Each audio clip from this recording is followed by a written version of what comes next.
My sister refused to take care of my son for just one day, even after I had paid for her entire wedding. She said, "I'm not your maid." So I took a drastic step. Before continuing the story, let us know in the comments which city you're watching from. Don't forget to subscribe to the channel, hit the notification bell so you won't miss more stories, and leave your like on the video.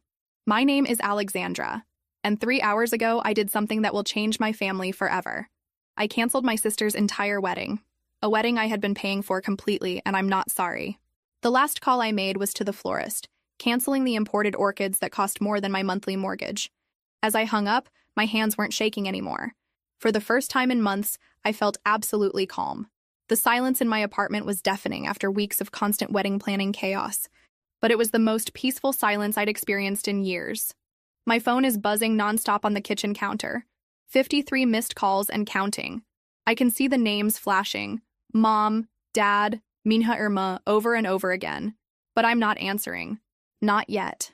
I need these quiet moments to process what just happened, because honestly, I'm still trying to believe I actually did it. Let me be clear about something. I'm a trauma surgeon. I save lives for a living. I make split-second decisions under pressure that can mean the difference between life and death. I've never been impulsive or reckless. Every choice I make is calculated, measured, thought through completely. So when I tell you that canceling this wedding was the most rational decision I've made in years, I need you to understand that I mean it. But I'm getting ahead of myself. You're probably wondering how a successful doctor ends up in a situation where she's financing her sister's entire wedding, only to cancel it at the last minute. The truth is, this story doesn't start today. It doesn't even start when my sister announced her engagement 6 months ago. This story begins years ago with a pattern of behavior that I was too loyal, too hopeful, and frankly too stupid to see clearly until today.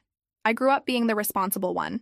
While my sister was getting her nails done and posting Instagram stories about her latest shopping sprees, I was studying for medical school entrance exams.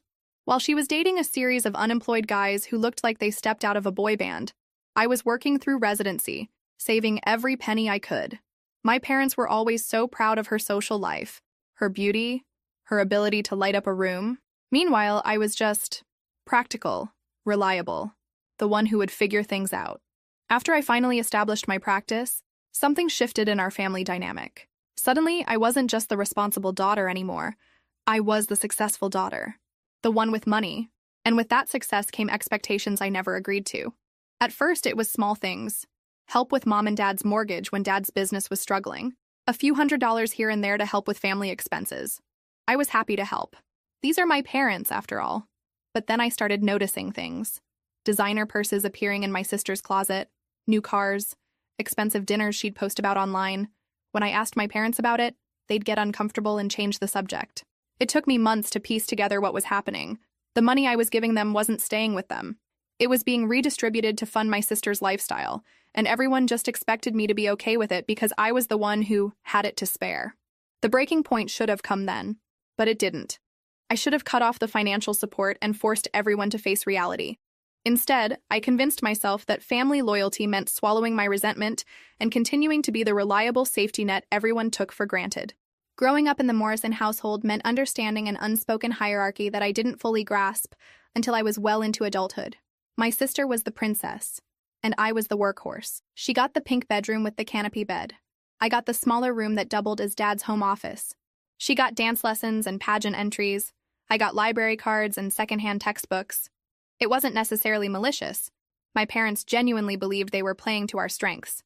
She was their social butterfly, and I was their little scholar. The problem was that this dynamic created a family structure where my achievements were expected, and her needs were prioritized. When I graduated valedictorian, the celebration dinner lasted about an hour because we had to rush to my sister's cheerleading competition. When I got accepted to medical school with a partial scholarship, my parents were proud but immediately started worrying about how they'd help with my remaining expenses. When my sister decided she wanted to try modeling and needed professional headshots that cost $1,500, they found the money somewhere. I learned early that love in our family was measured differently for each of us. My sister received unconditional adoration regardless of what she did or didn't accomplish. My love was earned through grades, achievements, and increasingly, financial contributions. I became the family fixer, the one everyone turned to when problems needed practical solutions. After medical school and residency, when I finally started earning real money, the pattern intensified. My parents would call with emergencies, The water heater breaking, unexpected car repairs, medical bills they couldn't handle. I always said yes, because that's what a good daughter does, right? But I started noticing that these emergencies coincided suspiciously with my sister's desire for new things. The monthly allowance I provided my parents, which I thought was helping them maintain their dignity in retirement, was actually funding my sister's spa appointments, her weekend trips to the coast, her constantly rotating wardrobe of designer clothes she'd wear once and forget about. She was 26 years old, living rent-free in our parents' house, with no job, no responsibilities, and apparently no sense of irony about the situation. What hurt wasn't the money itself. I was doing well financially, and helping family should be a privilege of success. What hurt was the complete lack of acknowledgement. My sister never thanked me, never even mentioned where her lifestyle was actually coming from. In her mind, and apparently everyone else's, she deserved these things simply by virtue of being who she was. Meanwhile, I was working 60-hour weeks, raising my 8-year-old daughter Emma as a single mother, and somehow still finding time to be everyone else's emergency contact. When my sister got a DUI, guess who got the call at 2 in the morning? When she decided she wanted to take art classes in Europe for a summer, guess who was expected to make that dream possible? The worst part was how she treated me during family gatherings. She'd make subtle comments about my work clothes, my lack of a social life, my practical car. To everyone else, these seemed like sisterly teasing, but they carried an undertone of superiority that stung. Here I was, funding her entire existence, and she acted like I was the one who should be grateful for her presence in our lives. I kept telling myself this was temporary, that eventually she'd grow up, get serious about her life, maybe show some appreciation for everything our family was doing for her. I believed that unconditional support would eventually inspire her to become more independent and responsible. I was naive enough to think that love and patience could change someone who didn't see any reason to change. The moment I truly understood how naive I'd been was during last year's Thanksgiving dinner.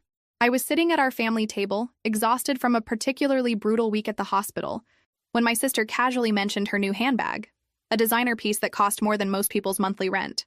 She was showing it off to our cousin, explaining how she'd been saving up for months for this purchase. Saving up.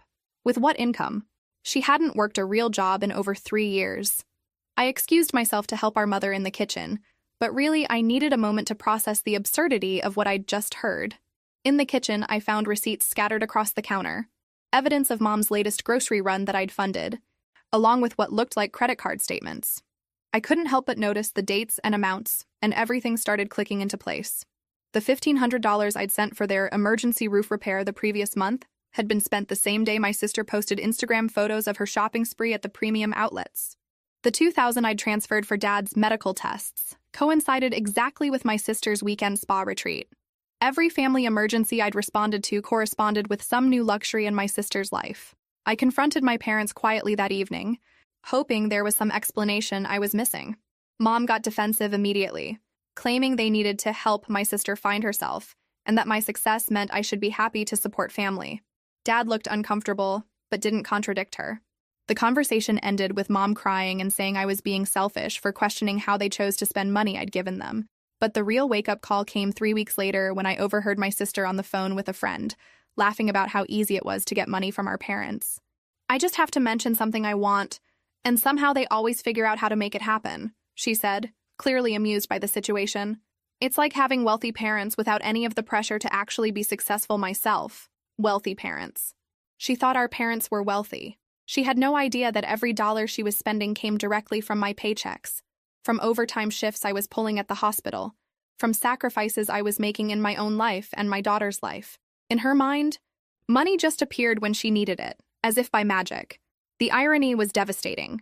Here I was, a successful surgeon who could afford a comfortable life, and I was driving a 10-year-old sedan because I was funneling most of my disposable income to subsidize my sister's fantasy lifestyle.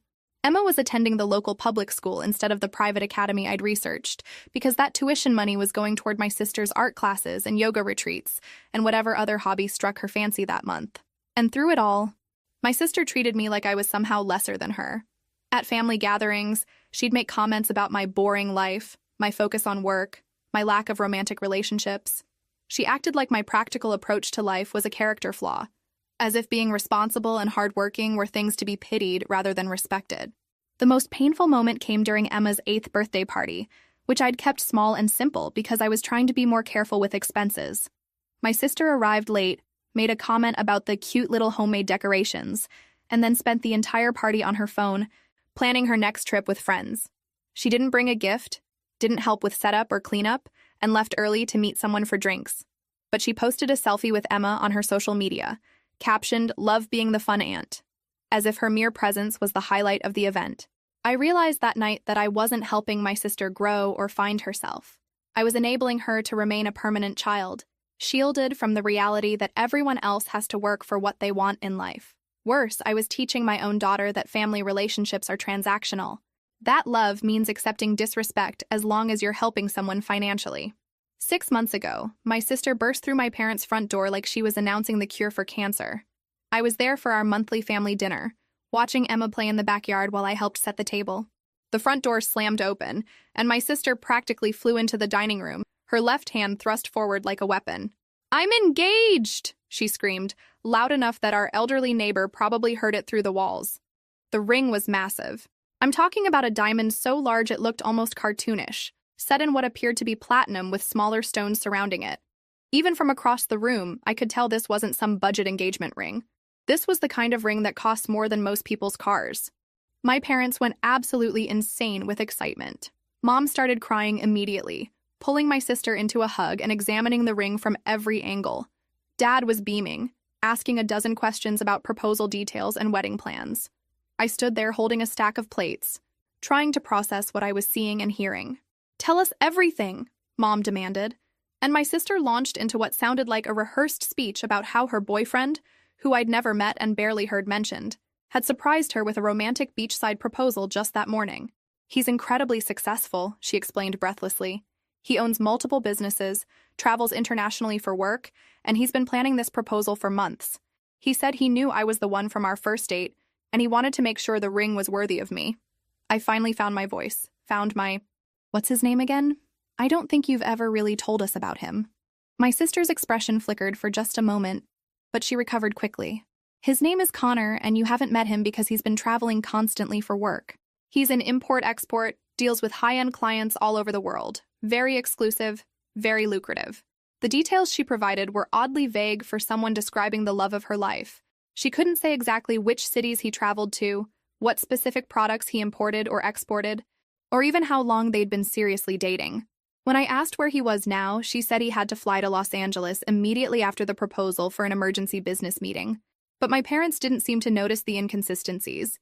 They were too busy planning the wedding of the century, talking about venues and guest lists and whether 6 months was enough time to plan properly. My sister was eating up every second of attention, describing her vision for the perfect ceremony with the confidence of someone who had unlimited resources to make it happen. "We're thinking spring wedding, maybe at the Grandview Manor downtown," she said casually, as if she was suggesting a backyard barbecue instead of the most expensive wedding venue in our city. "Connor says money is no object when it comes to our special day. He wants me to have everything I've ever dreamed of." I did some quick mental math. Grandview Manor starts at $15,000 just for the venue rental, before food, flowers, music, or anything else. A wedding there could easily cost $40,000 or more, depending on how elaborate they wanted to make it. "That sounds expensive," I said carefully. "Are you sure Connor's business can handle that kind of expense while he's still building his companies?" My sister gave me a look like I'd just suggested she was marrying someone inappropriate. "Alexandra, Connor is incredibly successful. More successful than anyone in our family has ever been. Money really isn't a concern for us." The phrase "anyone in our family" hit me like a slap. I'm a surgeon. I've worked for over a decade to build a successful practice.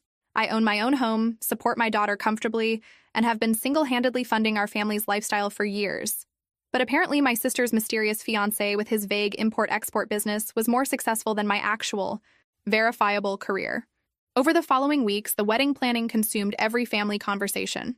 My sister would call me with updates about dress shopping, venue tours, and catering options, but Connor never seemed to be available to meet.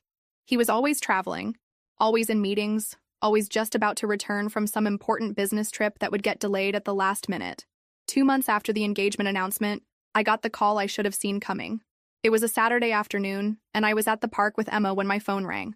My mother's voice sounded strained, almost apologetic, which immediately put me on alert. "Alexandra, honey, we need to talk about the wedding," she began carefully. Could you maybe stop by the house this evening? There's been a complication. A complication. In our family's vocabulary, that was code for someone needs money and you're the only person who has it. I found my parents sitting at their kitchen table that evening, looking like they were about to deliver terrible news. My sister was conspicuously absent, which should have been my first clue about what this conversation was really about. The thing is, Dad started hesitantly, Connor's been having some cash flow issues with his business. Nothing permanent, just some international deals that got delayed due to shipping complications. His money is all tied up in inventory that's stuck in customs. I sat down slowly, already understanding where this was headed. And, well, your sister has her heart set on having the wedding as planned, Mom continued.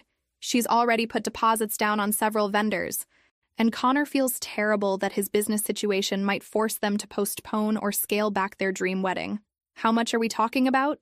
I asked, though I suspected I already knew the answer would be astronomical. Dad cleared his throat. The total budget they'd settled on was around $35,000. Connor has assured us he'll pay back every penny once his business situation stabilizes, which should be within the next few months. $35,000 for one day. I felt my chest tighten as I processed the enormity of what they were asking. That was more than I'd spent on my own wedding years ago, more than I spent on my daughter's entire education expenses annually, more than most people make in 6 months. You want me to pay for my sister's entire wedding? I said flatly. Not pay for it, Mom corrected quickly. Loan the money to Connor. He's going to pay it back with interest once his deals go through. You'd actually make money on this arrangement. The awkward silence that followed told me everything I needed to know about how confident they really were in Connor's ability to repay this loan. If they truly believed he was good for the money, they would have found a way to borrow it themselves or suggested Connor get a business loan from an actual bank. Where's my sister during this conversation? I asked. Shouldn't she be here discussing her own wedding finances? She's too emotional about the whole situation, Dad explained. She's been crying for days about the possibility of having to cancel everything. Connor suggested we talk to you family to family, so she wouldn't have to go through the stress of explaining their financial situation. Family to family. As if this was some kind of collaborative decision instead of a desperate attempt to manipulate me into funding a wedding that the actual couple couldn't afford. I asked to see the contracts and deposit receipts my sister had already signed. The numbers were even worse than I'd imagined. She'd committed to a photographer who charged $8,000. The florist alone was $4,000. The dress she'd chosen cost $3,000. For a single day. For one outfit she'd never wear again. These are luxury prices, I pointed out. If money is tight, why didn't she choose more reasonable options? Connor insisted she shouldn't have to compromise on her dream wedding just because of temporary business difficulties. Mom explained. He said a woman like your sister deserves the best, and he didn't want her to feel like she was settling for less than she's worth. That phrase stuck with me. A woman like your sister. What did that mean exactly? A woman who'd never worked for anything in her life? A woman who expected other people to pay for her dreams while she contributed nothing? A woman who thought she deserved luxury simply by virtue of existing? They sat there looking at me with hopeful expressions, waiting for me to be the family hero once again. And despite every rational thought in my head screaming that this was a terrible idea, I felt the familiar weight of family obligation settling on my shoulders. I need to think about it, I said finally. Of course, Dad said quickly. But the thing is, some of these deposits are due pretty soon, and if we don't secure the vendors... The unspoken threat was clear. If I didn't agree immediately, I'd be responsible for ruining my sister's wedding dreams. Against every instinct I possessed as both a doctor and a rational human being, I said yes. I agreed to pay for the entire wedding, justified by the promise that Connor would repay everything with interest once his business dealings were resolved. It was one of the stupidest decisions I've ever made, and I knew it even as the words were leaving my mouth. The moment I agreed, the dynamic in that kitchen shifted dramatically. The tension disappeared, my parents' faces lit up with relief, and suddenly I was no longer a daughter being asked for help. I was a solution to be managed and directed. Oh, thank you, sweetheart, Mom gushed, reaching across the table to squeeze my hand. Your sister is going to be so relieved. You have no idea how worried she's been about this.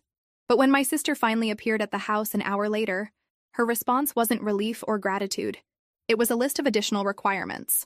Now that the money issue is sorted out, she announced, I want to make sure we're all clear about expectations. This wedding needs to be perfect, which means I can't have anyone making decisions, that might embarrass me or reflect poorly on Connor's reputation. I stared at her, waiting for some acknowledgement of what I'd just agreed to do for her. Some thank you, some recognition that I was making an enormous personal sacrifice to fund her dream day. Instead, she pulled out a notebook filled with wedding details and started assigning me tasks. "I'll need you to handle all the vendor communication since you're the one with the financial relationship now," she said matter-of-factly. "But obviously, I'll be making all the actual decisions about flowers, food, music, everything important. I just need you to execute the payments and handle any problems that come up." Execute the payments. Handle the problems. I was being relegated to the role of wedding coordinator/ATM, responsible for all the stress and logistics but none of the creative decisions. $35,000, and my job was to shut up and write checks while my sister played bride. "What about Connor?" I asked. "When do I actually get to meet the man I'm essentially financing?" "He's still dealing with the customs situation," she said dismissively. "But he's incredibly grateful for what you're doing. He said it shows what kind of family values we have, how we support each other when it matters." Family values. I was supposed to feel proud that my willingness to bankroll their wedding demonstrated good family values. Meanwhile, where were my sister's family values when it came to acknowledging the sacrifice I was making? Over the next few days, my phone became a constant stream of wedding-related demands. The florist needed a deposit increase because my sister had decided she wanted additional centerpieces. The photographer required travel expenses because she'd changed the ceremony location to a more scenic spot outside the city. The caterer needed extra money because she'd upgraded from the standard package to the premium menu. Each change came with the same casual assumption that I would simply accommodate whatever she wanted. No consultation about budget impacts, no discussion about whether these upgrades were necessary, no recognition that every dollar she was adding represented hours of my life spent in operating rooms, dealing with trauma cases, making life-and-death decisions. The breaking point should have been when she called me at the hospital during a particularly difficult surgery day to complain that the wedding dress shop wanted a larger deposit than expected. I was literally between patients, exhausted from a 12-hour shift, and she was upset because her dress was going to cost $4,000 instead of $3,000. "Can't you just call them and put it on your credit card?" she asked impatiently. "I need to finalize this today so they can start the alterations." "I'm at work," I said. "I'm saving someone's life right now. Can this wait a few hours?" "Well, obviously your work is important," she replied with an edge to her voice. "But this dress situation is time-sensitive, and it's not like I'm asking you to do anything complicated. Just make a phone call." The bills started arriving like a tsunami. Each envelope contained another financial surprise that my sister had somehow forgotten to mention during our initial budget discussion. The venue required additional insurance, $800. The band needed a sound system upgrade, $1,200. The photographer wanted an assistant for the extended coverage my sister had requested, another $1,000. Every few days brought a new emergency that required immediate payment. The cake designer needed premium ingredients for the custom 5-tier design my sister had fallen in love with. The florist discovered that the imported orchids she'd insisted on were more expensive than originally quoted due to seasonal availability. The makeup artist required a trial run fee plus travel expenses for the early morning wedding day service. I found myself staying up late at night, going through credit card statements and bank balances, trying to figure out how to manage the mounting expenses without completely destroying my own financial stability. The original $35,000 estimate had already ballooned to over $42,000, and we were still 6 weeks away from the actual wedding date. The most infuriating part was how these additional costs were presented to me. My sister never called herself. It was always my parents, delivering the news with apologetic voices and stressed expressions. They'd clearly been designated as the messengers, tasked with softening the blow of each new financial demand. "Sweetheart, there's been another small complication with the catering," Mom would say, her voice tight with anxiety. "The venue requires them to use specific serving equipment that costs extra. And your sister just found out about it today." Small complication. Small. We were talking about an additional $1,500 for serving equipment that any professional caterer should have included in their original quote. I started asking to see the actual contracts and invoices instead of just taking everyone's word about these surprise costs. What I discovered was even worse than I'd suspected. My sister wasn't just agreeing to expensive options, she was upgrading everything to the most luxurious level available, apparently operating under the assumption that since someone else was paying, price was no object. The flowers weren't just imported orchids, they were rare varieties flown in from 3 different countries. The photography wasn't just professional coverage. It was a premium package that included engagement photos, bridal portraits, same-day editing, and custom photo albums. The catering wasn't just dinner. It was a 7-course tasting menu with wine pairings and specialty cocktails. When I confronted my parents about these upgrades, they looked genuinely confused. But Connor said he wanted her to have the best of everything, Dad explained. He was very specific that money shouldn't be a limiting factor for their special day. Connor isn't paying for any of this, I pointed out. I am. And I never agreed to unlimited spending. Well, no, but he's going to pay you back, Mom said weakly. And in the meantime, wouldn't you want your sister to have a beautiful wedding? This is a once-in-a-lifetime event. A once-in-a-lifetime event that was costing more than many people's annual salaries. I was beginning to understand that Connor's promise to repay everything was just a convenient fiction that allowed everyone to pretend this wasn't really my money being spent. The worst part was my sister's complete detachment from the financial reality of what she was planning. When I tried to discuss the budget with her directly, she acted like I was being petty and controlling. I don't understand why you're making this so complicated, she said during one particularly frustrating phone call. Connor and I have already decided what kind of wedding we want. Your job is just to handle the payments until he can take over. Why are you trying to micromanage every little detail? My job. My job was to pay for her fantasy wedding while being excluded from any actual decision-making. I was the silent financial partner in a project I had no control over, watching my savings account drain away to fund someone else's vision of perfection. Meanwhile, Emma was asking why we couldn't afford the summer art camp she'd been excited about, and I was having to explain that Mommy had some unexpected expenses right now. I was canceling my own vacation plans, postponing necessary home repairs, and driving a car that needed significant maintenance because every available dollar was going toward my sister's wedding. 5 days before the wedding, I received a call that should have been the highlight of my professional month. Dr. Richardson from the trauma center had a personal emergency. His mother was having surgery in another state, and he needed someone to cover an extremely complex case. A multi-vehicle accident victim required immediate reconstructive surgery, the kind of challenging procedure that could add $15,000 to my quarterly income. The surgery was scheduled for the next morning and would likely run 8 to 10 hours. It was exactly the kind of case I'd built my reputation on, the type of work that reminded me why I'd chosen this profession in the first place. More importantly, the additional income would help offset some of the financial stress from the wedding expenses.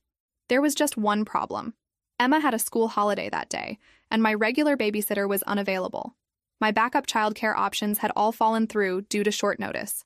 I was looking at a professional opportunity worth thousands of dollars, and I couldn't take it because I had no one to watch my 8-year-old daughter for one day. I went through my entire contact list. My neighbor was out of town. My colleague, who sometimes helped with childcare emergencies, was working her own surgery that day. The daycare center Emma usually attended was closed for maintenance. I was running out of options fast.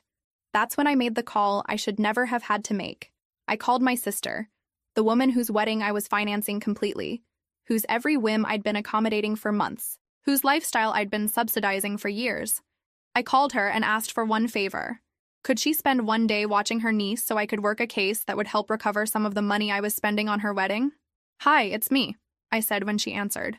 "I have an emergency situation and I really need your help." "What kind of emergency?" she asked, immediately sounding suspicious, as if I was about to ask her to do something unreasonable. I explained the situation, the important surgery, the financial opportunity, Emma needing supervision for just one day while she was off school. I kept my tone calm and matter-of-fact, treating it like the simple favor it should have been between sisters. The silence on the other end of the phone stretched long enough that I thought we might have been disconnected. "You want me to babysit Emma?" she finally said, her voice carrying a tone I couldn't quite identify. "Just for the day," I confirmed. "You could take her to lunch, maybe go to the park, watch some movies. She's 8 years old, she's not difficult to manage, and it would really help me out professionally." Another pause, then, "Alexandra, I can't believe you're asking me this right now. Do you have any idea how stressed I am about the wedding? I have final dress fittings, last-minute vendor confirmations, and Connor is flying in tomorrow night. The last thing I need is to spend my day playing babysitter to your kid." Your kid. She referred to Emma as your kid, as if her niece was some stranger's responsibility rather than family. "It's just for one day," I repeated, trying to keep the frustration out of my voice. "And it's a really important case for me professionally. The extra income would actually help with some of the wedding expenses." "Look," she said with a sigh, "I'm sorry you're having childcare issues, but that's not really my problem. You chose to have a child. You chose to be a single mother, and you chose to take on these demanding work situations. I didn't sign up to be your backup babysitter just because your planning fell through. I felt something cold settle in my chest, but I tried one more approach. I understand you're busy with wedding preparations, but this is really important to me. I've been working extra cases to help cover the wedding costs, and this would make a significant difference financially. That's exactly my point, she said, her voice getting sharper. You're always talking about money and work like they're the most important things in the world. Maybe if you had better work-life balance, you wouldn't be in these kinds of situations. Work-life balance. The woman who hadn't worked a day in 3 years was lecturing me about work-life balance. Besides, she continued, it's not like this surgery is life or death, right? Can't someone else do it? Why does it have to be you? That question revealed everything I needed to know about how my sister viewed my career. To her, my work as a trauma surgeon was just a job, something I could easily reschedule or delegate when it became inconvenient. She had no understanding that this was someone's life I was talking about, that surgical opportunities like this didn't come around often, that my professional reputation was built on being the person other doctors called when cases were too complex for anyone else. It has to be me because I'm one of the few surgeons in the region qualified to handle this type of reconstruction, I explained. And yes, it could very well be life or death depending on how the surgery goes. Well, I'm sorry, but I can't help you. I have my own responsibilities right now. Her own responsibilities, planning her wedding, the wedding I was paying for, the wedding that existed only because I was sacrificing my own financial security to make her dreams come true. And she couldn't watch her niece for 8 hours so I could work a case that would help me afford her fairy tale. What responsibilities exactly? I asked, my patience finally wearing thin. Excuse me? Her voice turned ice cold. What responsibilities do you have that are more important than helping your sister with a work emergency? You don't have a job? Connor isn't even in town yet, and every vendor for your wedding has already been paid and confirmed. What exactly are you doing tomorrow that's so crucial you can't help your niece and your sister? The explosion was immediate. How dare you talk to me like that? Just because you're paying for some things doesn't mean you get to judge how I spend my time or act like you're better than me. I'm not your employee, Alexandra. I'm not your maid. And I'm certainly not your personal babysitter just because you can't manage your own life properly. Not your maid. Not your employee. These were the words that ended everything, though I didn't realize it in that moment.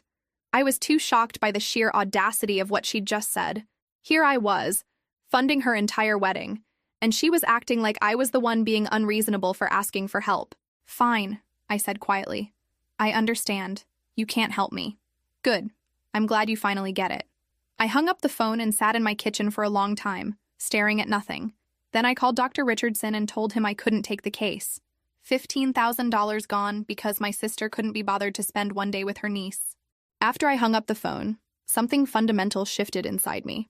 I sat at my kitchen table for nearly an hour, replaying the conversation and really hearing my sister's words for the first time. I'm not your maid. I'm not your employee. That's not my problem. The irony was so complete it was almost laughable.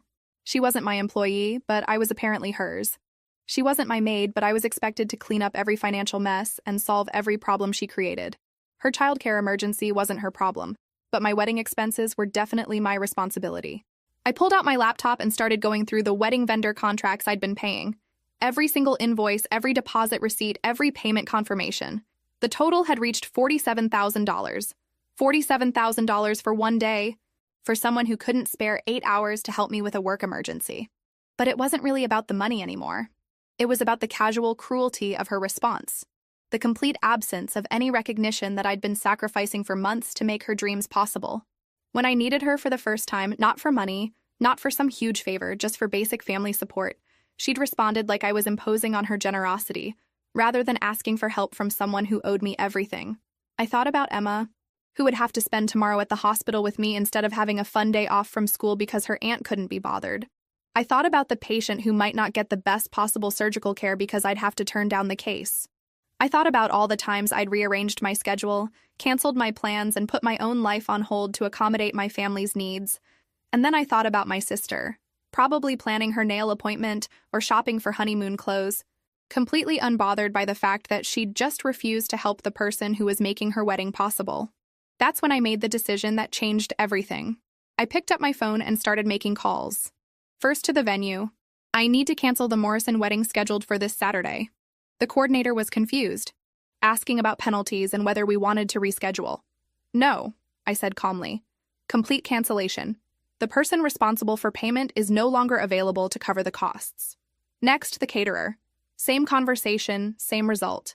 Then the photographer, the florist, the band, the cake designer. One by one, I systematically canceled every single vendor contract for my sister's wedding. "Ma'am, are you sure about this?" the florist asked. "We've already prepared most of the arrangements. The cancellation fee alone will be substantial." "I'm sure," I replied. "And I'll accept responsibility for any cancellation fees that are legitimately owed. But no additional services should be provided."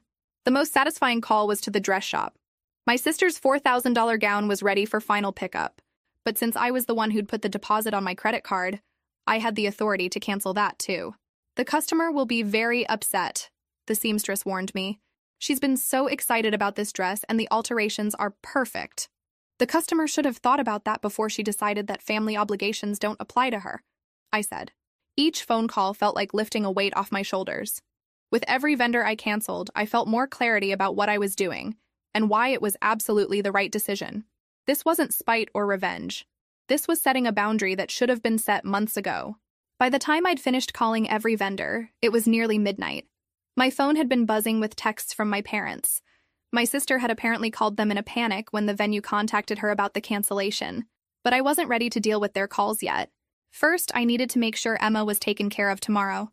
I called my colleague, Dr. Martinez, explained the situation, and asked if her teenage daughter could watch Emma during the surgery.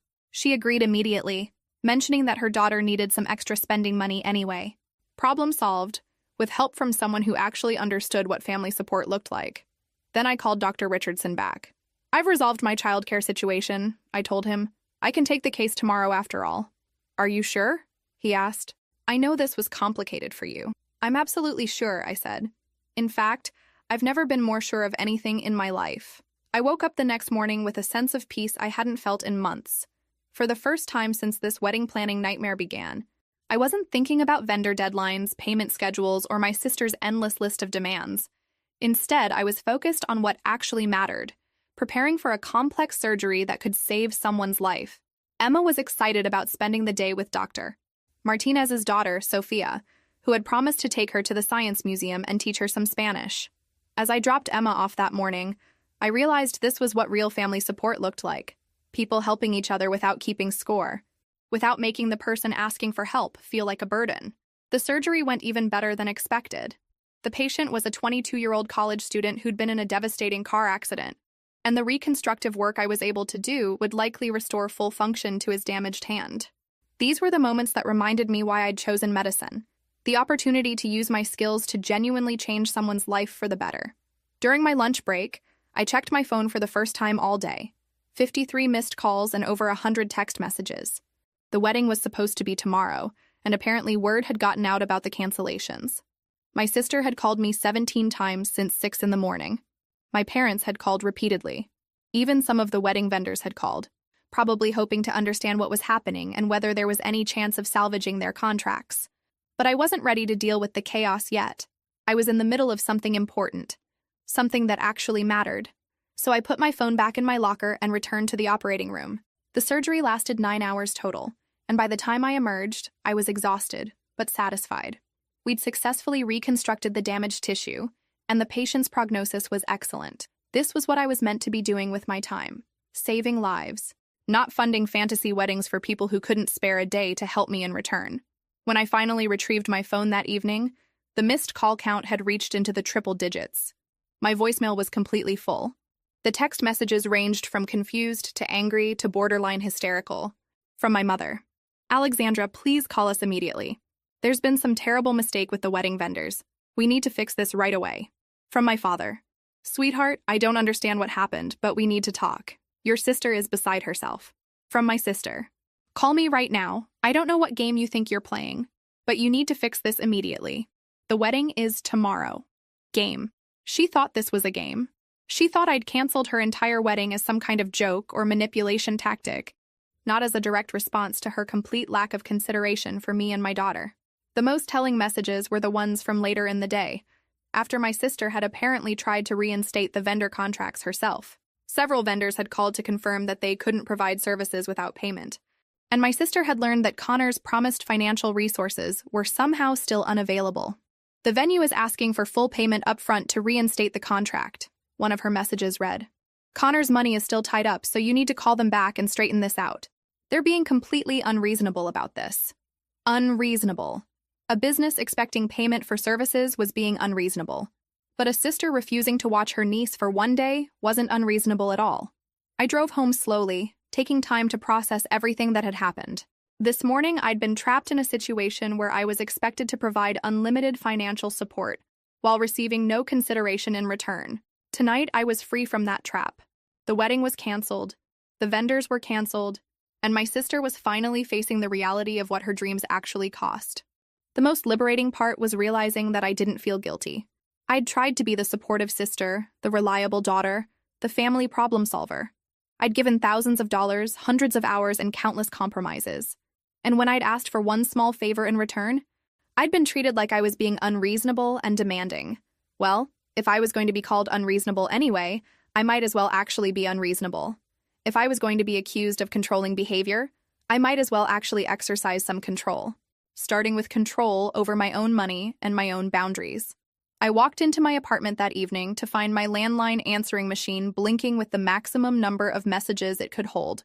My cell phone had finally stopped buzzing only because the battery had died during surgery. When I plugged it into charge, it immediately came back to life with a stream of notifications that seemed to go on forever. The messages told the story of a day that had apparently descended into complete chaos. It started with confusion, my parents calling to ask if there had been some kind of mistake with the vendor cancellations.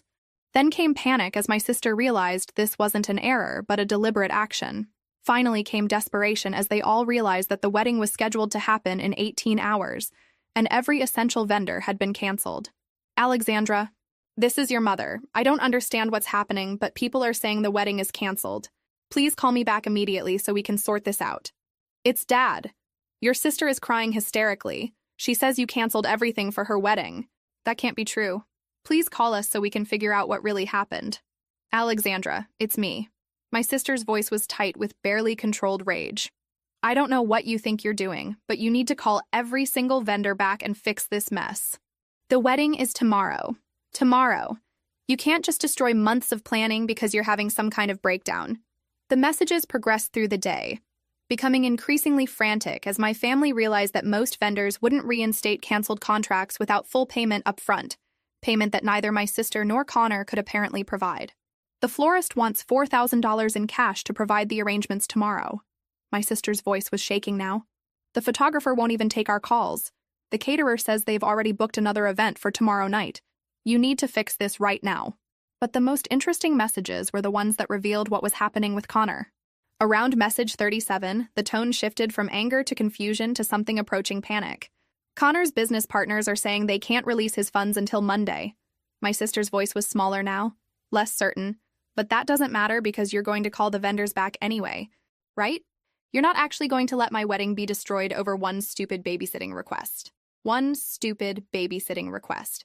Even in crisis mode, she couldn't acknowledge that refusing to help with Emma had been wrong. Even facing the complete collapse of her wedding day, she was still characterizing my request as unreasonable. Message 43 was from my mother. Sweetheart, we've been trying to reach Connor all day to see if he can resolve the payment issues with the vendors, but he's not answering his phone. Your sister says he's in important business meetings, but this is becoming very concerning. By message 50, even my father sounded worried. Alexandra, I think we need to have a serious family conversation about everything that's been happening.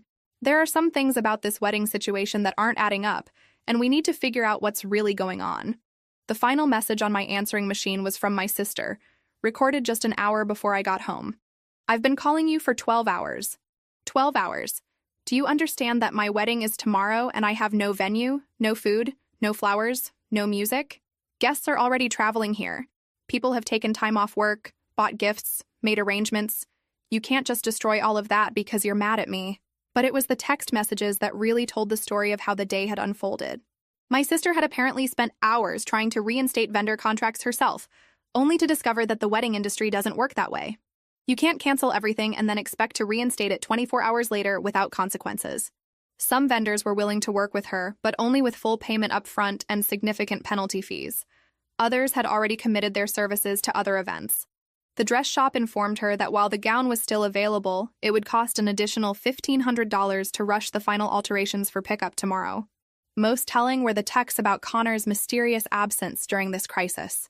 My sister had been calling and texting him frantically all day, but he wasn't responding to her attempts to reach him. His business partners claimed he was in emergency meetings that couldn't be interrupted, even for a wedding emergency. Connor finally called back. One of her texts read, "He's devastated about everything, and he's trying to liquidate some assets to cover the vendor costs. But it might take a few days to get the money together." A few days. The wedding was tomorrow, and Connor needed a few days to get money together. Either he wasn't nearly as wealthy as he'd claimed, or he was remarkably bad at managing his finances during emergencies.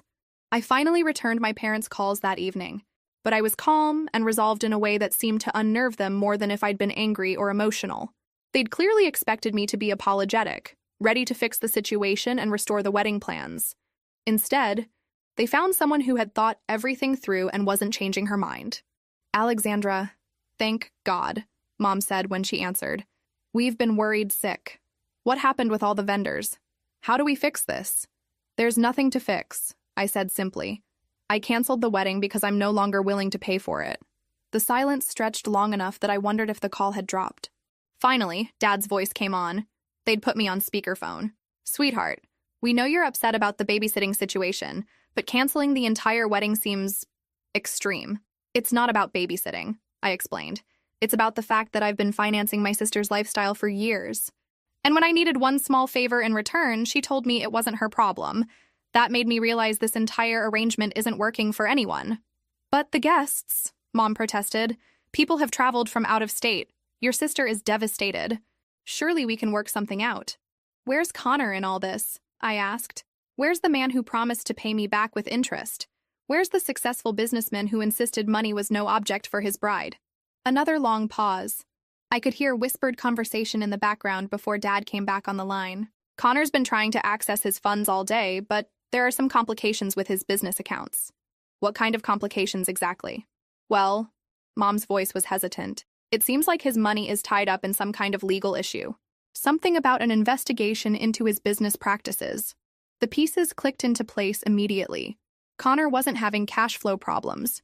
He was under investigation. The mysterious travel, the vague business descriptions, the inability to meet family members, the sudden financial difficulties right before the wedding.